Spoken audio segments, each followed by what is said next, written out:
नमस्कार, सुदर्शन न्यूज देख रहे हैं आप। आपके साथ मैं हूं लावनी विनीत। बहुत विशेष प्रस्तुति के साथ आज हम आपके बीच हैं। इस समय चुनावी माहौल चल रहा है देश में और देश के इस चुनावी माहौल में प्रचार ने पूरी तरीके से जोर पकड़ रखा है और इसी प्रचार की कड़ी में भारतीय जनता पार्टी, प्रधानमंत्री नरेंद्र मोदी के तीखे तेवर तो आप देख ही रहे हैं, लेकिन भारतीय जनता पार्टी ने भी कोई कोर कसर नहीं छोड़ी है। खासतौर से कुछ दिन पहले कॉन्स्टिट्यूशनल क्लब में एक सॉन्ग रिलीज किया जाता है, एक गाना रिलीज किया जाता है कि भारतीय जनता पार्टी नीत सरकार, प्रधानमंत्री नरेंद्र मोदी ने देश के विकास के लिए कितना काम किया है। ये जिस्ट होता है उस गाने का। उस गाने को भारतीय जनता पार्टी की टॉप लीडर्स की लॉबी ट्विटर पर ट्वीट कर देती है, लेकिन इस गाने के जैसा ही ट्रेंड शुरू होता है वैसे ही लेफ्ट विंग भी एक्टिव हो उठता है और खास तौर से इस ट्विटर ट्रेंड के अगेंस्ट एक दूसरा ट्रेंड शुरू किया जाता है जो भारतीय जनता पार्टी और प्रधानमंत्री नरेंद्र मोदी पर कई सवाल खड़े करता है।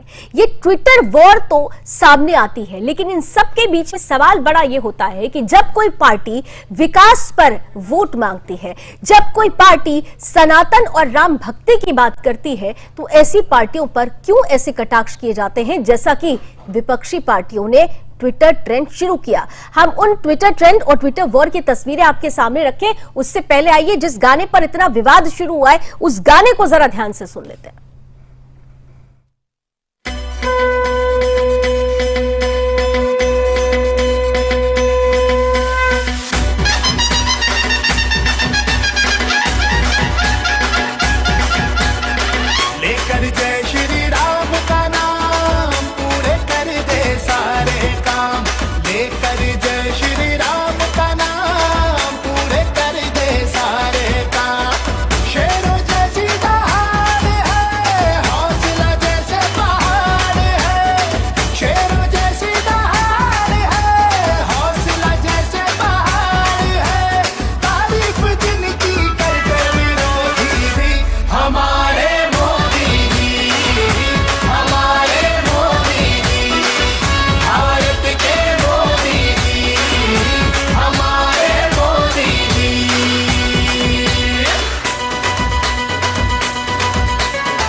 लेकर श्री राम का नाम पूरा कर दे हर काम। तो प्रभु श्री राम का नाम तो सनातन की धरती पर हर कोई लेता है।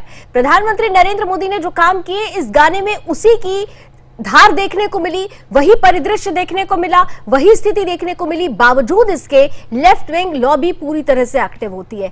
ROFL गांधी जो इन्फ्लुएंसर है लेफ्ट विंग के, पूरी तरह से फेकू जी कह के ट्रेंड शुरू कर देते हैं और फिर शुरू होती है ट्विटर की वॉर। लेकिन इन सबके बीच प्रश्न ये है कि जो हो रहा है उसे दिखाना क्या गलत है? आखिर समस्या किससे है? प्रभु श्री राम से, विकास से या काम से? इन्हीं सवालों का जवाब लेंगे। हमारे साथ इस वक्त दो खास अतिथि जुड़ चुके हैं, दोनों का स्वागत करते हैं। हमारे साथ इस वक्त सनातन संस्कृति संघ की संस्थापक हैं, देश की जानी मानी उद्योगपति हैं, सामाजिक कार्यकर्ता हैं, फिल्म प्रोड्यूसर भी हैं, हरिप्रिया भार्गव जी। बहुत बहुत स्वागत है आपका हरिप्रिया जी। वैसे राम भक्त भी हरिप्रिया जी बहुत बड़ी राम भक्त हैं, गंगा सेविका भी हैं और साथ ही साथ बीजेपी की एक्टिव कार्यकर्ता भी हैं। और साथ ही साथ दूसरा चेहरा आप अक्सर हमारे टीवी चैनल पर देखते हैं, जिन्होंने कमान संभाल रखी है, सुदर्शन न्यूज के रेजिडेंट एडिटर मुकेश कुमार जी हैं। सर आपका भी बहुत बहुत स्वागत करते हैं। लेकिन हरिप्रिया जी शुरुआत आपसे करती हूँ। पूरा गाना जब से हम लोगों ने ये गीत सुना है, इस गीत में जो लोग सवाल खड़े कर रहे हैं वो कह रहे हैं कि जो हुआ नहीं ये झूठ है, वो दिखाया जा रहा है, वो परोसा जा रहा है। समस्या क्यों है? कहीं ऐसा तो नहीं कि प्रभु श्री राम का नाम पहली पंक्ति में है और इसीलिए समस्या ज्यादा बढ़ गई है?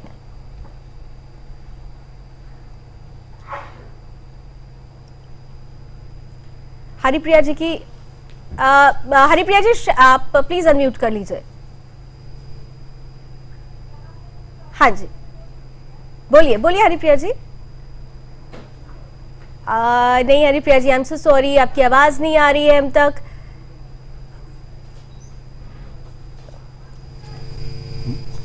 जी चलिए हरिप्रिया जी का ऑडियो जरा क्लियर कराइए, मैं तब तक मुकेश जी से स्टेटमेंट ले लेती हूँ। मुकेश जी देखिए, गीत तो बहुत ही खास है और गीत क्योंकि विकास से, काम से जुड़ा हुआ है, दिक्कत क्यों हो रही है?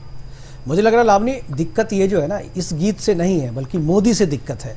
मोदी की तारीफ में जब भी आप कुछ कहेंगे, ये कोई पहली बार नहीं है कि ये तो हरिप्रिया की जी की ये जो प्रस्तुति है अभी आई है तो इस पर विरोधी जो है विरोध कर रहे हैं, ट्रेंड निकाल रहे हैं। लेकिन मुझे लग रहा है कि ये अच्छा है, क्योंकि विरोध करने से कम लोगों तक ये पहुंच तो रहा है और जो हमारा मकसद है वो पूरा हो रहा है। इस गाने का मकसद और ये जो पूरा प्रोडक्शन है, इसको बनाने का जो मकसद है, वो मकसद मुझे लग रहा है कि पूरा हो रहा है। इसलिए विरोधियों के विरोध से मुझे लगता है कि कुछ डरना नहीं चाहिए और मुझे लगता है कि इसको उतना रिएक्ट नहीं करना चाहिए, क्योंकि सोशल मीडिया पे जो ट्रेंड चलता है वो उसी के खिलाफ चलता है जो पॉपुलर होता है। तो सोशल मीडिया पे दो तरीके की चीज़ें हैं, एक तो आपकी तारीफ में लोग कसीदे गढ़ेंगे, या नहीं तो सोशल मीडिया पे आप जो अच्छा करेंगे उसकी लोग बुराई करेंगे।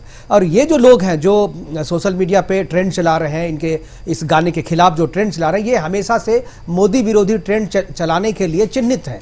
तो ये लोग वही कर रहे हैं जो इन्हें करना था, जो इनका काम है वही कर रहे हैं। इधर जो सनातन के प्रेमी लोग हैं, जो बीजेपी के कार्यकर्ता हैं, जो मोदी को पसंद करते हैं, उनके कामकाज को पसंद करते हैं, मुझे लगता है कि उनका जो काम है वो कर रहे हैं और विरोधियों का जो काम है वो विरोधी अपना काम कर रहे हैं। तो मुझे तस्वीर पोस्ट की जाती है, सबसे पहले देखिए ये वो तस्वीर है जिसको पोस्ट किया जाता है और ROFL Gandhi influencer left wing के सबसे बड़े कहे जाते हैं, उन्होंने कहा कि छत्रपति शिवाजी महाराज से कंपेयर कर दिया। मतलब कहीं ना कहीं से उन्होंने भावना को जोड़ दिया है। तो देखिए, छत्रपति शिवाजी से किसी को जोड़ना जो है, कोई जुड़ ही नहीं सकता। उनकी जो शख्सियत थी, उनका जो व्यक्तित्व, लेकिन उनके फॉलोवर तो आप हो सकते हैं ना, उनकी बात को तो आप जो मानने वाले जो उनके फॉलोवर हैं, उनकी राह पे, उनकी बताई राह पे, उनकी विचारधारा पर चलने वाले जो लोग हैं, मोदी जी उन्हीं में से एक हैं। और जो शिवाजी को मानते हैं, उनकी नीतियों पर चलते हैं और उनके सनातन धर्म की जो नीति है, जो सनातन को आगे रखने और हिंदू धर्म को आगे रखने वाली जो उनकी नीति है, उसी पर मोदी चलते हैं ना। इसीलिए मुझे लगता है कि उनका जो विरोध किया जा रहा है, उनके साथ जो उनकी तस्वीर है, ये तस्वीर मुझे नहीं लगता कि इसमें विरोध करने का कोई कारण है। लेकिन ये जो विरोधियों की जो चिढ़ है, एक जो कि इस तरीके की चीज़ों को देखना नहीं चाहते, पसंद नहीं करते, क्योंकि उन्हें लगता है कि फिर जो 2024 की जो लड़ाई है वो देख रहे पूरी। देखिए, जब से लड़ाई है, पहले फेज का चुनाव जो है वो हो चुका है, अब ये दूसरे फेज का चुनाव जो है वो कल होना है, कल मतदान डाले जाने हैं। और जो रिपोर्ट्स अपने पास आ रही है, उस रिपोर्ट्स के मुताबिक जो है ये सारी चीज़ें उनके खिलाफ जा रही है। इसलिए ये उनकी चिढ़ है। कुछ भी अगर आप मोदी के पक्ष में आप डालते हैं या सरकार के पक्ष में डालते हैं, बीजेपी के पक्ष में डालते हैं, तो वो उन्हें बुरी लगती है। और चूंकि ये गाना इतने अच्छे तरीके से बनाया गया है, जिस तरीके से 14 से लेकर के 24 तक के काम को जिस सलीके से ढाला गया है और उनके हर एक काम को जो है अच्छे तरीके से बताया गया है, प्रेजेंट किया गया है, इससे लगता है जो विरोधी है लावनी, मुझे लगता है कि विरोधियों को लग रहा है कि अब तो हमारे लिए कुछ बचा नहीं, तो सबसे जो चीज की गई है उसको थोड़ा डिफेम करो तो शायद उनको कुछ फायदा मिल जाए। लेकिन मुझे नहीं लगता है कि ये डिफेम कर पाएंगे। ये जितना डिफेम करने की कोशिश करेंगे, मुझे लग रहा है ये उतना ही आगे जाएगा। मैं सारे ट्वीटर्स देख रही थी, आपने भी देखा, बहुत ट्वीटर, बहुत ज्यादा ये जो सवाल खड़े किए गए कि दरअसल भारतीय जनता पार्टी धर्म के नाम पर वोट मांग रही है। बहुत जगह पर ये कहा गया, तुष्टीकरण की झलक उन ट्वीट्स में दिखाई दी, लेकिन बार बार ये आरोप लगाना कि धर्म के नाम पर वोट मांग रहे हैं, जबकि हम देख रहे हैं कि एक लॉबी ऐसी है जो खुलकर तुष्टीकरण की बात कर रही है। बावजूद उसके ये आरोप बार बार भारतीय जनता पार्टी पर क्यों लगा दिया जाता है? देखिए, मुझे लग रहा है कि धर्म के नाम पर वोट मांगने की बात है, राम के नाम पर वोट मांग रहे हैं तो क्यों ना मांगे। राम का मंदिर का निर्माण किया है बीजेपी के एजेंडे में, जब से 85 से 80 से लेकर के अब तक हर एक एजेंडे में, हर एक घोषणा पत्र में बीजेपी ने राम मंदिर के निर्माण की बात जो है रखी थी। और अब जब वो वचन जो है उन्होंने अपना जब पूरा कर लिया है, तो फिर उसके लिए उस नाम पर वोट क्यों ना मांगे। क्योंकि देखिए, पॉलिटिकल पार्टियां जो है वो अपने किए गए काम को प्रचारित करके ही जनता के बीच में जाती है और वोट मांगती है, तो इसमें बुराई क्या है। अब आपके पास वोट मांगने के लिए कुछ है नहीं, आपने कुछ किया नहीं है, आपने कंस्ट्रक्टिव विपक्ष का जो रोल है वो रोल भी नहीं किया। आप जब भी सदन में चर्चा होती थी, आप सदन को छोड़ के चले जाते थे। आपके पास वो नंबर्स भी नहीं है जो विपक्षी दल का आपको मान्यता दिला दे संसद के भीतर में। तो आप जो कर रहे हैं वो आपकी मजबूरी है, आपकी चिढ़ है, आपको विरोध करना है, इसलिए विरोध कर रहे हैं। लेकिन जो कहते हैं ना, लेकिन मुकेश जी, यहाँ बड़ा मजेदार है, आप बात करें कि जो संसद छोड़ के चले जाते थे, असल में ये इस ट्विटर वॉर में वो तो कूदे ही नहीं।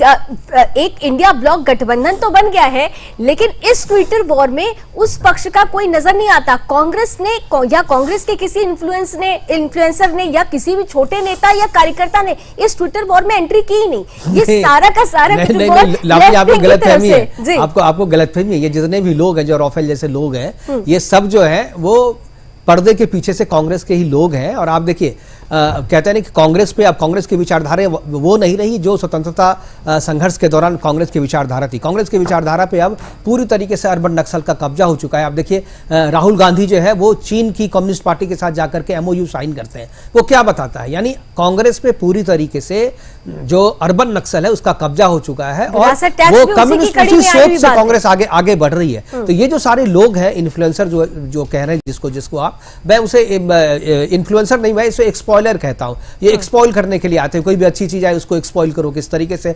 जो कार्य अच्छे हो रहे हैं उसमें विघ्न डालो। तो ये सब विघ्न करता है, लेकिन जो बीजेपी और ये जो पूरा गाना है ये विघ्न हरता है। और जो मोदी जी ने जो किया है 10 वर्षों में, उनको जितने अच्छे तरीके से प्रेजेंट किया गया है, इसमें मुझे लगता है कि इसको देख करके कांग्रेस ने इन जो इन्फ्लुएंसर, सो कॉल्ड जो इन्फ्लुएंसर है, उनको उन्होंने सुपारी दी और वो अपना काम पे लग गए। क्योंकि ये लोग जो इन्फ्लुएंसर होते हैं लावनी, ये कोई ऐसा नहीं कि फ्री में काम करते हैं या उनकी विचारधारा से प्रभावित होकर के या उनकी विचारधारा का विरोध करते हैं। इनकी कोई विचारधारा नहीं होती, इनको एक सुपारी दी जाती है, इनको एक ठेका दिया जाता है और उसके आधार पर ये शुरू हो जाते हैं। तो ये ठेका किसने दिया वो आपको नहीं पता चलेगा। आपको लगेगा सामने में तो राफेल है, लेकिन सामने में राफेल नहीं है। राफेल के पीछे जो है वो असल में जो है इसमें सामने वो ये सारी चीजें करवा रहा है। लेकिन मुझे लगता है कि जिन लोगों ने भी ट्रेंड चलाया है ट्विटर पे, जिन लोगों ने भी सोशल मीडिया पे इसको लेकर के इतना आगे बढ़ाया है विवाद को, मुझे लगता है वो अच्छा काम कर रहे हैं, क्योंकि उनके विरोध करने से इसकी इतनी चर्चा हो रही है। वरना लावनी, हम और आप यहाँ बैठ के क्यों चर्चा कर रहे होते?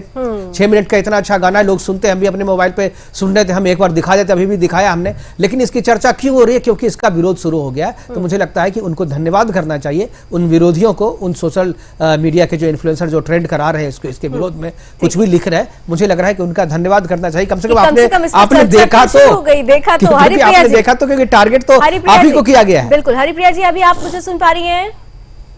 हरिप्रिया जी, आपको आ रही है? जी बिल्कुल आ रही है आवाज।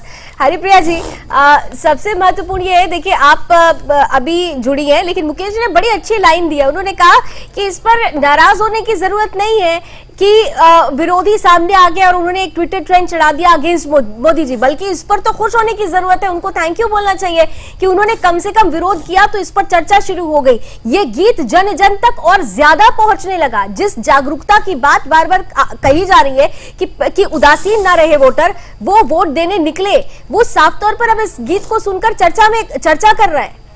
हरिप्रिया जी, सबसे पहले तो मैं मुकेश जी को धन्यवाद कहूंगी। उन्होंने बात बहुत अच्छी कही है कि विरोध किया है तो ये चर्चा का विषय बना है, लेकिन एक सकारात्मक तरीके से हम देखें तो इस गाने में एक भी वाक्य या एक भी शब्द ऐसा नहीं है जो गलत हो। और मुझे पूरा विश्वास है कि भले ही ट्विटर पे इसका विरोध हो रहा हो और विपक्ष के लोग कुछ ना कुछ उसके बारे में बोलेंगे, ये उनका काम है, लेकिन वास्तविकता में अगर देखा जाए तो कोई भी व्यक्ति ऐसा नहीं होगा देश में या फिर पूरे विश्व में जो इस गाने को सुनकर ये कह सके कि उसमें कही हुई कोई भी बात गलत है। हमने जो भी विकास के कार्य दिखाए हैं या मोदी जी के बारे में जो कुछ भी बोला है वो एकदम सत्य है। उनके व्यक्तित्व को चरितार्थ करती हैं ये सारी बातें जो हमने उनके लिए बोली हैं, और इन्हीं सब गुणों की वजह से विपक्ष को बहुत तकलीफ है। उनको बहुत दिक्कत है कि मोदी जी का जो व्यक्तित्व है वो इतना प्रखर है, राष्ट्र प्रेम की भावना इतनी है, धर्म का सम्मान इतना है, और हर व्यक्ति के विकास की जो भावना, जो उद्देश्य लेकर वो चल रहे हैं, इससे विपक्ष को बहुत दिक्कत है। वो ये चाहते हैं कि कहीं ना कहीं लोगों में मनमुटाव हो जाए, या फिर जितने भी सनातनी हिंदू बहन भाई हैं वो जातियों में बढ़ जाएं, संप्रदाय भाषा में बढ़ जाएं, और इसका फायदा विपक्ष को हो जाए। बिल्कुल। हरिप्रिया जी, मैं आपको बीच में रोक करके एक बात कहना चाहूंगा। आपने जो 6 मिनट में जो जिस तरीके से पूरे 10 साल के कार्यकाल को जितने अच्छे तरीके से समेट करके असेंबल किया है, इसमें बीजेपी भी यही कर रही है। बीजेपी ने जो अपना कैंपेन जो निकाला है, उस कैंपेन में उन्होंने किस्तों में यही सारी बातें कही हैं, और मुझे लगता है कि उस कैंपेन से ज्यादा अच्छा जो कंपाइल आपने किया है वो आपका तो ज्यादा अच्छा मुझे लगता है। अगर बीजेपी पहले आपका ये वीडियो देखती तो वो कहती कि मेरा वीडियो भी आप ही बना दो, क्योंकि मुझे लगता है कि जो बात आपने कही है बीजेपी ने वही बात कम से कम 8-10 वीडियो में अलग अलग तरीके से कही है, लेकिन बातें वही है। और जो विरोधी है, विरोधी के लिए विरोध करने का तरीका और विरोध करने का मसाला तो है ही। देखिए, आप कितना भी अच्छा करेंगे तो विरोधियों को अच्छा नहीं लगेगा, आप अच्छा नहीं करेंगे तो उन्हें अच्छा लगेगा, लेकिन आप अगर अच्छा करेंगे तो वो अच्छा नहीं लगेगा। और वो अच्छा नहीं लगना अपना अगर बात में सामने आकर के बता रहे हैं, इट मीन्स कि आपने बहुत अच्छा किया है, आपने बहुत सही किया है। और 2-4-10 लोगों के सोशल मीडिया पे ट्रेंड चला देने से चीजें खराब नहीं हो जाती है। मुझे लगता है कि 140 करोड़ का हमारा देश है, और मुझे लगता है 100 करोड़ से ज्यादा लोग ऐसे हैं जो इस वीडियो को पसंद कर रहे हैं और इस वीडियो को देख करके वाह कह रहे हैं, वाह कह रहे हैं, और इसको लेकर ट्रेंड भी चल रहा है। और आपने सही कहा कि धुआं तभी उठता है जब आग लगी होती है। ये धुआं इस बार उनकी आंख में पानी ला रहा है जो बेवजह का विरोध कर रहे हैं। लेकिन यहाँ पर हरिप्रिया जी, मेरा प्रश्न थोड़ा सा अलग हटके होगा, क्योंकि राजनीतिक पार्टियां या राजनीति से जुड़े हुए जो समर्थक हैं, उनके लिए तो ये ट्विटर वॉर है, वो चल रही है। इससे इतर जब मेरी आपसे बात हो रही थी इस गीत को लेकर, आपने कहा कि आप लोगों का जो मूल उद्देश्य है वो जनता को जागरूक करना है। आपने कहा कि पहले चरण में एक उदासीनता देखी गई जबकि उत्साह होना चाहिए था। एक बड़ा मैसेज आप देने का प्रयास कर रहे हैं इस गीत के माध्यम से। हरिप्रिया जी। जी बिल्कुल लावनी जी, ये गीत जो है जैसे कि हम सब जानते हैं कि हमारी संस्कृति में संगीत का अपना एक महत्व है, तो हमने संगीत के माध्यम से जो अपनी बात कहने का प्रयास किया है, वो मुझे पूरा विश्वास है कि जन जन तक ये बात पहुंचेगी, और हर व्यक्ति को, हर सनातनी हिंदू को ये एहसास है कि मोदी जी ने क्या देश के लिए किया है, या उनका राष्ट्र प्रेम कितना प्रखर है, कितना बुलंद है। तो मुझे पूरा विश्वास है कि जन जन तक ये बात पहुंचेगी, और जो उदासीनता की बात आपने कही है वो शायद अब नजर नहीं आएगी, क्योंकि मैं विश्वास के साथ ये कह सकती हूँ कि जिस तरह से कम 95% हमारे यहाँ वोटर्स हैं, और जिसमें से 75% हिंदू बहन भाई वोटर्स हैं, तो अगर ये सारे वोट एक तरफ, मान लीजिए सनातन धर्म के लिए ही सही, मोदी जी को मिलते हैं, बीजेपी को मिलते हैं, तो इस देश में बहुत ही बुलंदी के साथ, मजबूती के साथ फिर से कमल खिलेगा, और उसकी खुशबू इस देश को महकाएगी। वैसे भी सनातन धर्म जो है वो पूरे विश्व को महका रहा है। आज देश विदेश हर जगह लोग सनातन धर्म की संस्कृति को, परंपराओं को फॉलो कर रहे हैं। तो मुझे पूरा विश्वास है कि इस बार 400 पार 100% होगा, और विपक्ष कितना भी विरोध करे लेकिन उसे मानना ही पड़ेगा। मुकेश जी, इस बार 100% लेकिन मुझे 400 लग रहा पार है होगा। कि इस बार जो 400 पार होगा उसमें विपक्ष के विरोध का भी हाथ होगा।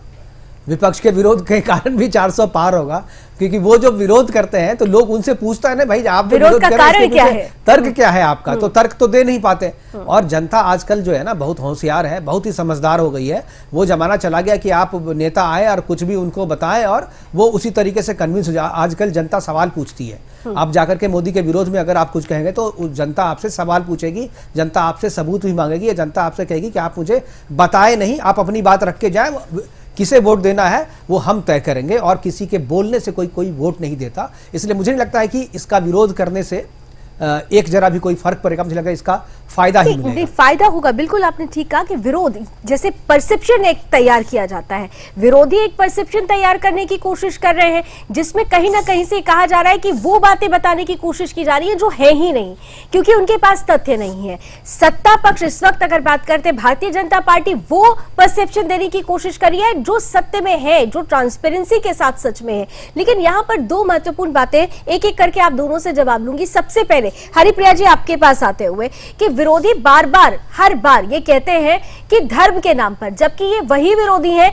जो सबसे ज्यादा धर्म के नाम पर राजनीति करते आए हैं। देश की स्वतंत्रता के बाद से ही हम देखते आ रहे, बल्कि उसके पहले से ही उनकी जो मंशा और सोच रही है, जो काम करने का तरीका रहा है, उससे खासतौर पर सब चीजें स्पष्ट होती रही हैं। बावजूद इसके अगर धर्म के आधार पर वोट मांगने का आरोप लगता है तो उसके पीछे उनका आधार क्या मानती हैं आप? लावनी जी, आपके चैनल के माध्यम से मैं पूरी जनता को, पूरे सारे भारतवासियों को ये बताना चाहती हूँ कि जरा आप अपनी संस्कृति और धर्म के इतिहास के पीछे जाएं, अगर देखें तो आपको पता चलेगा कि हमारे सनातन धर्म की या भारतवर्ष की शुरू से ही ये परंपरा रही है कि वो अपने दरबार में राजा लोग जैसे ऋषियों को, विद्वानों को रखा करते थे और उनसे परामर्श लेते थे राज्य चलाने के लिए। तो इसे धर्म की राजनीति नहीं कहा जाता है, इसे राजनीति का धर्म कहा गया है। यानी कि राजनीति का एक धर्म होता था, एक मर्यादा होती थी, और हम उसी हिसाब से राजनीति को आगे बढ़ाते थे, राज्य करते थे। तो आज मोदी जी कलयुग में, इस युग में जहां विपक्ष की कोई ना तो धर्म नीति है, राजनीति है, वहां पर वो वही वैदिक परंपरा को, वही सनातनी परंपरा के आधार पर देश में सरकार चला रहे हैं, जिसका हमेशा से मूल उद्देश्य होता है विकास, जन जन का विकास और बराबरी का। लेकिन विपक्ष के पास आज कोई मुद्दा नहीं है, कोई उनके पास तथ्य नहीं है, तो उनका कार्य केवल एक ही है कि विपक्ष जो उनको नाम दिया गया है, तो विपक्ष का अर्थ वो यही समझते हैं कि हमें विरोध करना है, हमें सही है या गलत है वो नहीं देखना है, सिर्फ विरोध करना है। लेकिन वही विरोध विपक्ष कर रहा था, तो मोदी का विरोध करते करते सनातन का विरोध हो गया, देश का विरोध हो गया, और यही सेल्फ गोल साबित हो जाता है हर बार। बिल्कुल, हर एक बार यही होता है। मुझे लग रहा है कि यह जो विरोध है ना, ये उनको उल्टा पड़ेगा, ये बूमरैंग करेगा, और जितना विरोध करेंगे कमल उतना ही खिलेगा। चलिए जल्दी से 10 सेकेंड में हरिप्रिया जी कोई संदेश देना चाह रही हैं देश की जनता को सुदर्शन के मंच से? बिल्कुल, मैं सुदर्शन के चैनल के मंच से सभी हिंदू सनातनी बहन भाइयों को अनुरोध करती हूं कि आप सभी लोग केवल और केवल मोदी जी को लेकर आए, बीजेपी को वोट करें, और कृपा करके सारे लोग इस बार बताएं पूरे विश्व को कि जब हर सनातनी जाग जाता है बिना किसी भेदभाव के, बिना किसी बंटवारे के, तो कैसे इतिहास रचता है। और इस बार हमें यही इतिहास रचना है और अपना वोट जाकर के बीजेपी को देना है। जब सनातन जागा है तब तक इतिहास स्वर्णिम भी हुआ है। चलिए एक अच्छी बेहतर तस्वीर हमारे बीच हो। बहुत बहुत धन्यवाद हरिप्रिया जी हमारे साथ जुड़ने के लिए। मुकेश जी आपका भी बहुत बहुत धन्यवाद हमारे साथ जुड़ने के लिए। तो कुल मिलाकर चुनावी प्रचार के बीच में एक गीत आया, इस गीत ने साफ तौर पर भारतीय जनता पार्टी और प्रधानमंत्री नरेंद्र मोदी द्वारा किए गए विकास कार्यों को सामने रखा, और इसी विकास के बल पर ही बीजेपी लगातार लोगों के बीच जा रही है। संस्कृति सनातन को के माध्यम से ही पूरी तस्वीर बदलने की अपील कर रही है। एक अच्छी तस्वीर हमारे बीच हो। इसी के साथ अभी बस इतना ही। देश और दुनिया की तमाम खबरों के लिए आप जुड़े रहिए सुदर्शन के साथ, लेकिन इस छोटे से ब्रेक के बाद देखिए जवाब तो चाहिए। जय हिंद।